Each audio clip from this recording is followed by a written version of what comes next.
People cannot realize greatness on their own.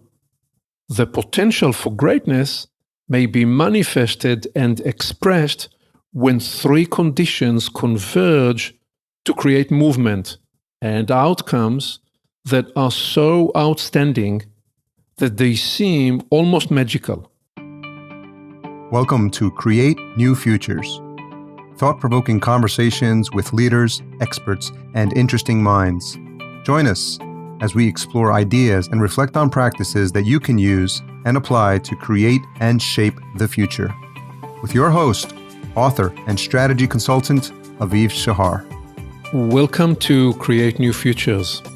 This is Aviv with a new episode, and this one is titled Stop Eroding Your Potential for Greatness. The best learning in the world appears in spontaneous conversations with clients. They bring to the table the challenges and roadblocks they encounter, and these dialogues require me to operate at the edge of my envelope, where I'm caused to download and decode new insights as they emerge through the conversation in the moment. Here is how my conversation with Rob played out. "What's on your mind today?" I asked Rob.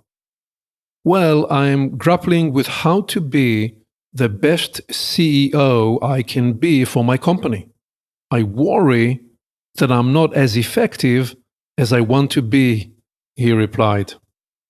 In this second month of our trusted advisory work, Rob gave me an opening to address what mattered most for his opportunity by candidly disclosing his concerns. I then asked and inquired further to understand what triggered his thought process and what changes he was hoping to create. Here is how our conversation evolved and what I then offered. I believe you can lead your team to achieve remarkable success. To do that, you must work hard to make sure you are not eroding your potential for greatness. To elucidate my point, I proposed the following logic. As a CEO, you have multiple responsibilities and jobs within your job. The mandate of the CEO role is to unleash the fullest potential of the business. To achieve this outcome, you must help your people bring to life their greatest potential and release their brilliance. Before you can help your people discover those capabilities, however, you must unleash your own potential for greatness. If you are not operating at your highest level, you cannot expect the people around you to perform at theirs. And here is the insight. Unleashing your fullest talent and leadership impact requires you to actively sidestep the traps that erode a leader's potential for greatness. Rob responded quickly to my provocative proposal by asking, "What do you mean by erode my potential for greatness?" We approached this conundrum by addressing these questions. First, what is greatness, and how can you develop your own greatness and that of others? And second, how do you erode your potential for greatness, and what can you do to prevent this outcome? So let us first address the first question. What is greatness? Because ours is a celebrity-obsessed culture that sells personality cults stories, the concept of greatness has been distorted by coupling it with celebrity, with fame, with wealth, and with power. Greatness is not an automatic characteristic or trait of any person. Contrary to Hollywood's storytelling, no one is born into greatness. Furthermore, people cannot realize greatness on their own. The potential for greatness may be manifested and expressed when three conditions converge to create movement and outcomes that are so outstanding that they seem almost magical. These three octaves that converge are the person, the platform, and the purpose.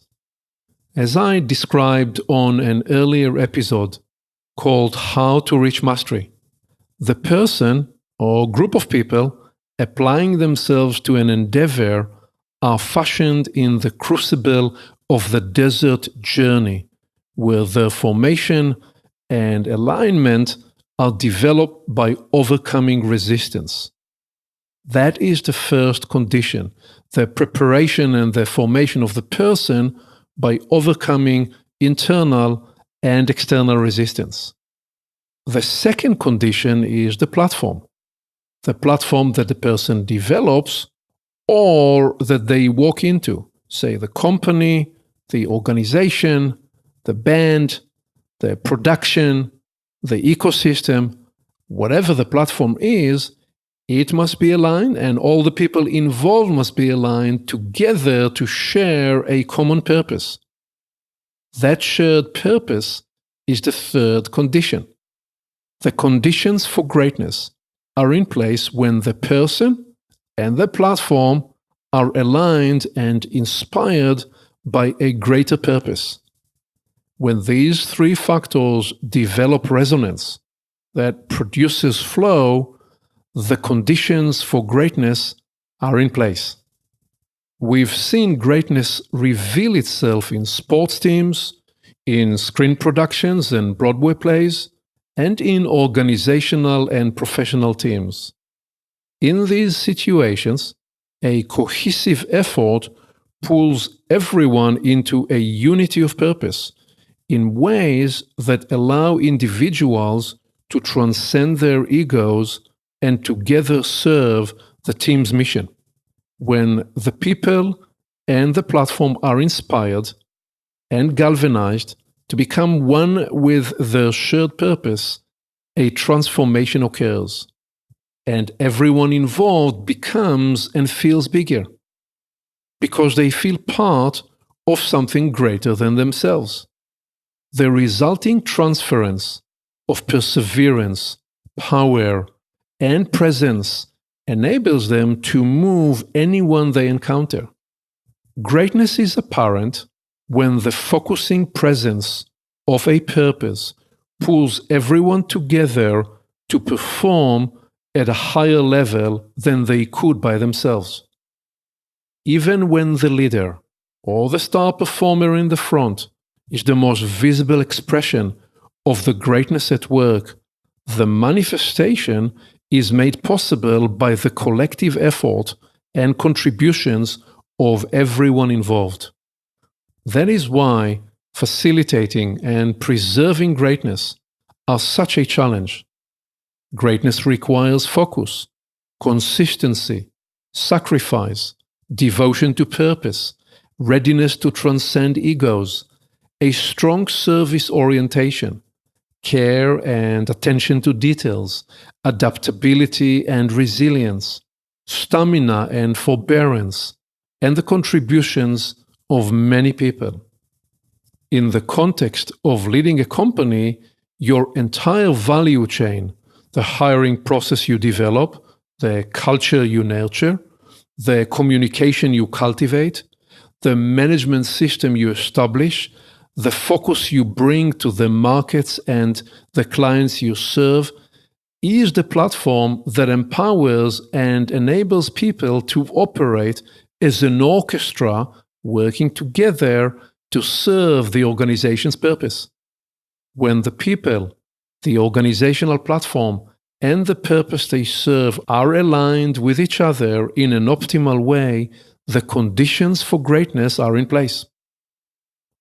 So let's address now how you may erode your potential for greatness, and by doing so, clarify what you must do to sidestep these traps. Here are the 3 behaviors that erode the potential for greatness. As a leader who desires to facilitate the path to greatness for yourself and others, You must address each one proactively. Number 1, lowering expectations and standards.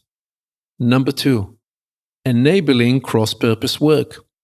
And number 3, allowing ego above value. Let's look at the first one, lowering expectations and standards. You erode your potential for greatness by choosing to settle for suboptimal results. For example, accepting short-term pressures as an excuse to compromise quality, tolerate mediocrity, or rationalize expediency over values and principles opens mental and behavioral gates that tend to replicate quickly and expand like a virus. Research demonstrates that students and co-workers infect each other with good and with bad habits. Diluting quality standards and lowering expectations are insidious threats as they erode your potential for greatness. They begin when you accept lower performance from yourself and others. The antidote is to hold yourself and others accountable to the highest level of intent and continually upgrade expectations as you grow. The best teams do not lower expectations to hedge against failure. If they aimed to achieve 10 points of growth, yet their hard work and committed performance resulted in 7 points, they debrief, learn, upgrade their approach, and move on to climb the next mountain. Gaps and failures are treated as a learning opportunity, not as a threat. Second, enabling cross-purpose work. You erode your potential for greatness when you consciously or inadvertently enable cross-purpose work that conflicts with the agreed-upon mission and that follows a different agenda. Confusing strategy with tactics and then changing tactics expediently to address a near-term opportunity that brings no long-term value is one way that cross-purpose work get to infiltrate the organization. This behavior begins when one department or team creates an isolated approach in what at first appears to be an adjacent strategy, but quickly develops as a divergent effort toward a conflicting future. The best leaders and teams refuse to allow the organization's mission to remain a poster on the wall. They bring the mission to life by validating that all activities and resource allocation choices are inside the purpose and strategy framework. As the landscape changes and new data become available, they continually interlock and align the work, ensuring the coherence of intent and unity of purpose. Creative tensions and alternative points of view are not feared. Rather, they are cherished as necessary inputs to the development crucible. And the third behavior we are reflecting on, allowing ego above value. You erode your potential for greatness by allowing your ego to override the meritocracy of value contribution. Here is how one bright executive articulated to his team his low on ego, high on value mindset. He said, "We must lead when we can shape outcomes, follow and support others when they are best positioned to lead. And when we cannot lead and are not in a position to help, we simply must get out of the way." Permitting personalities to take precedence over contribution and value represents a hazard to the organizational potential. Allowing your ego to lead often is followed quickly by cross-purpose work and by the lowering of standards and expectations. The best teams celebrate the diversity of individuals with strong personalities while demonstrating that value contribution is the guiding principle of their joint work. Now it's your turn. Turn the key. Refuse to allow yourself to lower standards, to participate in cross-purpose work, and or to engage in ego over value behaviors. Unlock your and your team's potential for greatness by celebrating the diversity of talent, working toward a unity of purpose, and facilitating organizational congruency and alignment. Thank you for listening. Aviv always encourages his clients to identify the 1 or 2 ideas they can move forward into action immediately. What will you capture and apply today? You can always begin with a small action and then build momentum over time. When you move forward from an idea to action, you get immediate ROI, return on the time you invested, and return of learning. And then the learning cycle builds the success propulsion. One more thing.